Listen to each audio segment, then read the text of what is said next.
Imagine getting ready for work. Let's say it's a Tuesday morning, the alarm went off a little too early, you've already rushed through your shower, and you're mentally running through the 3 different meetings you have before noon. Right, the standard morning panic. Exactly. You finally find your keys, you grab your coat, and then right by the front door it happens. You look down and you see those big, soulful, impossibly sad eyes looking up at you. Oh, I know that look. Your dog knows the routine, right? They give that little whine, or maybe they just let out a heavy sigh and rest their chin on their paws. And right there, before you've even navigated the morning commute or, looked at a single spreadsheet, you feel that familiar, undeniable pang of guilt. It's the worst way to start a day. It really is. You mutter an apology and close the door, knowing they're going to be sitting there alone for the next 9 hours. It's a terrible feeling, and it's a stressor that millions of professionals carry with them right into the office every single morning. It is a massive psychological burden. I mean, historically, the corporate world's response to that burden has been, well, complete apathy. You are expected to leave your personal life and any associated guilt or logistical stress right at the door. Yeah, the old leave-it-at-home mentality. Exactly. But the economic reality of the modern knowledge economy is finally forcing a reckoning with that outdated mindset. Which brings us to the core mission of today's deep dive. We are exploring how the modern workplace is fundamentally evolving to solve this exact problem. We're looking at how a massive shift in commercial real estate and urban infrastructure is dramatically reducing employee stress by doing something that maybe a decade ago would have sounded like a joke. Letting the dog come to work. Letting the dog come to work. We're pulling from a really fascinating piece of source material today by senior business journalist Roy Ffitch-Watson. It's titled The Canine Frontier, Dog-Friendly Workspaces in N1. It's a brilliant piece of reporting, honestly, because Ffitch-Watson isn't just writing a lifestyle piece about cute animals. He is using the integration of dogs into the office as a magnifying glass to examine a much larger global shift in the future of work, talent retention, and even urban planning. And we are focusing specifically on London today, zooming right in on the N1 postcode. Our goal is to understand why this specific area is currently the absolute vanguard for supporting dogs in the workplace, and what its localized success reveals about the macroeconomic future of office culture. Okay, let's unpack this. Ffitch-Watson calls this a soft revolution that is completely changing the corporate world. A soft revolution with 4 legs, yeah. Right. He argues that businesses are finally waking up to the profound benefits of a pet-friendly workplace. He labels it a true paradigm shift toward a more humane, flexible, and productive environment.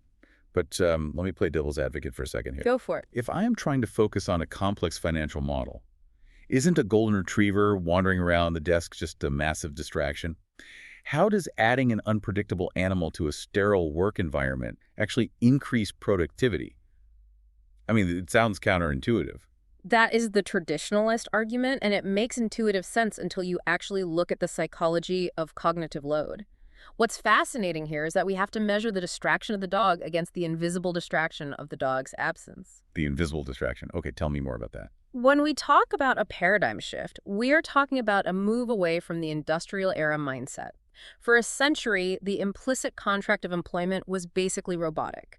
You badge in, you become an automaton for 8 hours, and your personal life is your own problem. Right, you're just a cog in the machine. Exactly. But human beings don't actually function that way. When an employee is sitting at their desk, but a significant portion of their mental bandwidth is dedicated to worrying if the dog walker showed up. Or calculating the exorbitant cost of doggy daycare. Yes, or just dealing with the raw emotional guilt of leaving a pack animal in isolation. That employee is suffering from a fractured focus. So it's like having an application running in the background of your computer that is just quietly draining the battery all day. You might look like you are working, you might be staring at the screen, but your processing power is severely compromised. Precisely. It is a phenomenon known as presenteeism. You're being physically present, but mentally absent. The humane office, as Ffitch-Watson describes it, actively seeks to close that background application. By just letting the dog be there under the desk. Right. By acknowledging an employee's non-human family members, the corporation strips away that rigid, unnatural facade. They are essentially saying, we understand this pet is a major stressor for you, and we're going to eliminate that friction by welcoming them here. When you remove the logistical nightmare and the financial strain of pet care from an employee's plate, their loyalty skyrockets and their unfragmented focus returns to the work. I want to dig into that word humane for a minute, because it implies that the previous iteration of the office was, well, inhumane. And honestly, looking back, a lot of traditional corporate lobbies felt exactly that way. They were designed to intimidate you. Oh, absolutely. Cold marble, high security turnstiles, harsh lighting. Yeah, exactly. Yeah. But Ffitch-Watson uses this great imagery in his piece. He talks about canine colleagues being welcomed with open arms and, critically, a bowl of fresh water right at the reception desk. That visual alone feels like a radical departure from the norm. It is a profound architectural and psychological pivot. The entrance to a building dictates the physiological baseline for the occupant's entire day. If you walk into a fortress, your body prepares for conflict. Your cortisol levels rise. You're bracing yourself for the workday. Right. But when you walk into a lobby and the first visual cue is a beautifully integrated water bowl for a dog, it immediately softens the environment. It signals empathy. You cannot easily maintain a state of high corporate anxiety when you are greeted by a visual indicator of care and domesticity. It bridges the gap between the safety of the home and the demands of the office. It really blurs the line between the personal and the professional in a way that feels incredibly modern. It makes you wonder about the specific mechanics of this shift. If this is such a silver bullet for productivity and morale, why isn't every office in the world doing it? Because it is not just about changing a rule in the employee handbook. It requires a specific environmental and cultural ecosystem to actually function, which is why Ffitch-Watson doesn't just talk about the concept abstractly. He points directly to London's N1 postcode. This phenomenon is hyper-concentrated in areas that are physically and economically equipped to support it. Let's map that out for the listener. For those who might not be intimately familiar with London's urban layout, the N1 postcode is an incredibly dynamic area. It encompasses the bustling King's Cross transport hub and what is known as the Knowledge Quarter. This isn't just a random assortment of office buildings. No, not at all. It is a dense, highly curated concentration of tech giants, global research institutes, bioscience labs, and leading universities. It's an absolute magnet for innovation. And according to the source, N1 is the epicenter of this canine office culture, built on 3 pillars: green spaces galore, pet-centric infrastructure, and progressive culture. If we connect this to the bigger picture, the progressive culture of the Knowledge Quarter is the economic engine driving this entire trend. The organizations located within the specific mile radius are engaged in an incredibly fierce war for top-tier talent. They are trying to recruit the brightest software engineers, leading data scientists, and top researchers on the planet. And in that echelon of the job market, a competitive salary is merely the price of admission. It doesn't win you the candidate. Exactly. If you are a top-tier machine learning engineer, Google, Meta, and a dozen well-funded startups are all going to offer you roughly the same massive compensation package. The money becomes secondary. So how does a company differentiate itself? They have to offer a frictionless lifestyle. Spot on. Forward-thinking HR departments in the Knowledge Quarter have realized that pet-friendly policies are not whimsical soft perks. Ffitch-Watson explicitly notes they are viewed as a strategic tool for talent retention. Imagine our hypothetical engineer has 2 identical offers. Company A is a traditional, rigid financial firm that mandates leaving the dog at home. Company B is a tech firm in N1 that says, bring the dog, we've built a custom acoustic lounge for them. That flexibility is the ultimate tiebreaker. It is a calculated, strategic business maneuver masquerading as empathy. It really puts a new spin on the phrase golden handcuffs. They aren't just chaining you to the desk with money. They are tethering you to the company by completely integrating your lifestyle into the corporate structure. But as you mentioned, a policy on paper is useless if the physical environment can't support it. That brings us to Ffitch-Watson's next pillar for N1 success: green spaces galore. He specifically highlights Regent's Park, St. Pancras Gardens, and numerous local squares. The geography is non-negotiable. An office building cannot simply declare itself dog-friendly if it is surrounded by 10 square miles of concrete and 6-lane highways. The dog needs a biological outlet, and the human needs a psychological reset. Let's contextualize what that actually looks like during a workday. Say you are deep into a grueling coding sprint. It's 1 p.m., your brain is foggy, your stress is peaking. In a standard corporate park, your break consists of walking to a sterile kitchen, microwaving something sad, and staring at your phone under fluorescent lights. And you return to your desk feeling arguably worse. Right. But in N1, you clip the leash onto your dog, Step out the front door, and within 3 minutes, you are walking through the historic greenery of St. Pancras Gardens.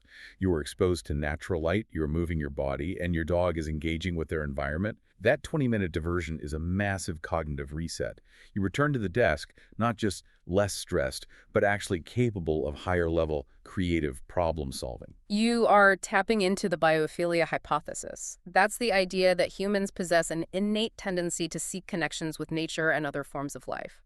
Modern, urban corporate environments have almost entirely severed that connection, leading to chronic, low-grade burnout.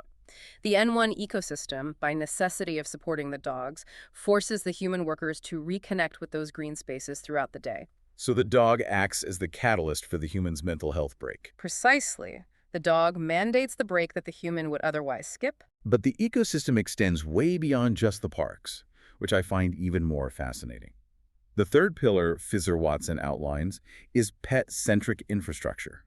He points out that it is not enough for the office to allow dogs. The entire neighborhood has to adapt. He talks about the rise of dog-friendly cafes, pubs, and accessible veterinary services. This is where we see the macroeconomic ripple effect of a seemingly localized corporate policy.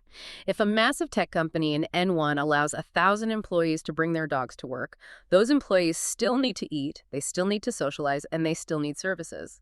If the local coffee shop bans dogs, that coffee shop loses the daily revenue of those 1,000 tech workers. Because you obviously can't leave your dog tied to a parking meter in the middle of London while you go inside to order a flat white. Exactly. The consumer demographic has fundamentally shifted, and the local businesses must adapt to survive.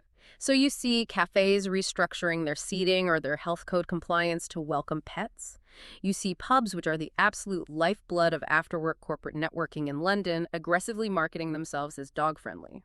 Because if a team of engineers goes out to celebrate a product launch, they will only choose a venue that accommodates the team members who brought their dogs. The dog dictates the commercial spend of the entire group. That is wild when you think about it. And the inclusion of veterinary services is the ultimate safety net. If your dog gets sick at home, you have to leave work, drive home, load them up, and go to your local vet. It kills the whole workday. It's a massive disruption. But if there is a high-end, accessible vet clinic 2 blocks from your office in N1, that anxiety is mitigated entirely. It proves that the Knowledge Quarter isn't just a place to work. It's a fully realized, self-sustaining ecosystem tailored to a very specific, highly paid demographic. Which forces us to consider the long-term implications for global urban planning. Cities are competitive entities. They vie for corporate headquarters and the massive tax revenues those companies generate. If the data conclusively shows that the most valuable companies in the world require this hyper-specific, pet-centric infrastructure to house their talent, city planners globally will take notice. Are you suggesting we might see zoning laws in places like Tokyo or Manhattan being actively rewritten just to compete with London's N1? It is entirely plausible. If a major financial district realizes it is losing its top-tier quantitative analysts to London simply because London has integrated dog parks and pet-friendly retail into its commercial zones, that district will adapt. We could see future urban development projects globally mandating a specific ratio of green space and veterinary zoning relative to commercial office square footage. The success of N1 serves as a blueprint for the next century of urban design. Okay, here's where it gets really interesting because I really want to push back a bit. Painting this utopian picture of dogs harmoniously existing in a bustling tech hub sounds great on paper, but practically the logistics seem like a nightmare. Ffitch-Watson doesn't shy away from this. He explicitly warns that labeling a space dog-friendly is often just a marketing gimmick. Yes, the dogs allowed sign on the door doesn't mean much on its own. Right. To understand if a workspace actually functions, he says you have to scrutinize the nitty-gritty. He provides an essential checklist for architecting these spaces: clear pet policies, waste disposal, proximity to parks, comfort zones, acoustics, and air quality. And this is the crucial pivot from theory to reality. An office is fundamentally a shared communal environment. It houses individuals with vastly different physiological and psychological baselines. The concept of the humane office completely collapses if it is only humane for the dog owners. Exactly. What about the employee with severe asthma who is highly allergic to pet dander? What about the employee who suffered a traumatic dog bite in childhood and has a clinical phobia? This raises an important question. How does a corporation balance those completely opposing yet equally valid needs within the exact same 4 walls? That tension is exactly why Ffitch-Watson's first point on the checklist is clear pet policies. He specifically mentions the necessity of breed or size restrictions, and more importantly, designated dog-free zones. Initially, that sounds counterintuitive to the whole pet-friendly movement. But if you think about it, a strictly enforced dog-free zone is the ultimate sign of respect in a shared space. It is about creating psychological safety through managed integration, rather than a chaotic free-for-all. A lack of boundaries breeds anxiety. If an employee with a phobia knows definitively, without exception, that dogs are never permitted in the east wing of the building, or in the primary boardrooms, or in the main cafeteria, their anxiety drops to zero in those spaces. They can navigate their workday with autonomy and safety. Right. Clear policies prevent the needs of the dog owner from superseding the basic comfort of the non-dog owner. But policies only manage behavior. They don't manage biology. Which brings us to the invisible infrastructure Ffitch-Watson highlights: air quality. He labels robust cleaning protocols to manage allergens as non-negotiable. I feel like this is the part people completely overlook. We aren't just talking about cracking a window and plugging in an air freshener, right? Not even close. We are talking about massive, often unseen capital expenditure by the landlords and property developers. If you introduce 30 dogs into a commercial office environment on any given Tuesday, the sheer volume of dander, fur, and microscopic biological particulate entering the ambient air increases exponentially. It must be a nightmare for standard ventilation. It is. Standard corporate HVAC systems are designed to filter human skin cells and standard dust. They are entirely inadequate for animal allergens. So what does a landlord in N1 actually have to do to make a building legitimately dog-friendly for the allergic employees? They have to completely re-engineer the ventilation. This means retrofitting the building with hospital-grade HEPA filtration systems capable of trapping microscopic dander. It means drastically increasing the air circulation turnover rate so the ambient air in the office is completely refreshed multiple times an hour. Wow. And it means investing in highly specialized, frequent, deep cleaning protocols for any porous surfaces like carpets, acoustic paneling, or upholstery. If a property developer wants to command premium rent in the Knowledge Quarter by advertising a dog-friendly space, they are spending hundreds of thousands of pounds behind the ceiling tiles just on air quality management. It really exposes the difference between a company that just lets you bring your dog to work and a company that has actually built a systemic infrastructure to support it. And speaking of infrastructure, Ffitch-Watson lists waste disposal right next to air quality. Again, it sounds incredibly basic, but the logistics of biological waste management in a 40-story glass skyscraper must be incredibly complex. It is a completely new layer of facilities management. You cannot simply have employees throwing dog waste into standard office trash bins under their desks. The odor control issues alone would render the office uninhabitable. Exactly. A truly enlightened space requires dedicated, hygienic disposal points with specialized ventilation, separate waste streams for biological material, and vastly increased collection schedules by the janitorial staff. It demands a rigorous operational protocol that simply did not exist in corporate real estate a decade ago. And if you thought the air conditioning and the trash were complex, Ffitch-Watson's points about the sensory experience of the office are absolutely mind-blowing. He tells us to look for acoustics and comfort zones, specifically noting that these spaces must include quiet corners for dogs sensitive to noise. I just have to pause and marvel at this. We have reached a point in commercial real estate where we are fundamentally altering the architectural design of human workspaces to accommodate the sensory input of an animal. It is a radical, unprecedented shift in architectural priorities. To understand why it's necessary, you have to consider the acoustic profile of the modern open-plan corporate office. For the last 20 years, the trend has been exposed industrial design concrete floors, massive glass walls, exposed metal ductwork. Visually, it looks sleek. Acoustically, it is highly reverberant. It is a cacophony of ringing phones, loud conversations bouncing off hard surfaces, notification pings, and the constant hum of electronics. And it's distracting enough for a human. But a dog's hearing is exponentially more sensitive than ours. They hear frequencies we can't even perceive. Yeah. That standard office environment must sound like a literal war zone to them. It can easily induce severe sensory overload and panic in an animal. And if the dog is having a panic attack under the desk, the employee's stress levels are going to skyrocket, entirely defeating the purpose of the policy. So what Ffitch-Watson is pointing out is that the elite spaces in N1 are proactively intervening through acoustic design. Exactly. What does that intervention look like? Are we talking about soundproofing whole floors? It involves installing sound-absorbing baffles suspended from the ceilings to break up the reverberation. It means transitioning away from polished concrete towards softer, acoustic dampening floor materials. And crucially, as Ffitch-Watson notes, it involves designing dedicated, quiet corners. These are specific physical enclaves isolated from high-traffic, high-noise areas like kitchens or main walkways where a sensitive dog can retreat, decompress, and feel secure. It's fascinating because by designing the space to mitigate the anxiety of the most acoustically sensitive occupant, the dog, you inadvertently solve one of the biggest complaints human workers have had about open-plan offices for decades. Yeah. Everyone hates the noise. By dampening the acoustics for the pets, you make the environment vastly more pleasant and focused for the humans. It forces a softer, quieter, and ultimately much more thoughtful approach to interior space planning. The dog acts as a forcing function for better overall human design. This level of detail, from the HEPA filters to the acoustic baffles, really underscores how serious this shift is. And that seriousness is perfectly encapsulated in the final section of Ffitch-Watson's piece. He ends the article by featuring what he calls the dog-friendly office carousel. It's a digital dashboard that allows users to swipe through 9 of London's best dog-friendly workspaces and add them to a comparison dashboard. It is literally a shopping tool for canine-optimized commercial real estate. The mere existence of that digital tool is incredibly telling. It represents the ultimate commodification of the trend. When a social movement or a cultural shift gets formalized into a highly polished, interactive B2B software tool, it ceases to be a fringe perk. It becomes a hardened market reality. I look at that carousel and I think about how fundamentally the metrics of commercial real estate have changed. If you go back 15 years and a massive corporation was using a digital dashboard to compare new office leases, what were they looking at? They were comparing the fiber optic internet speeds.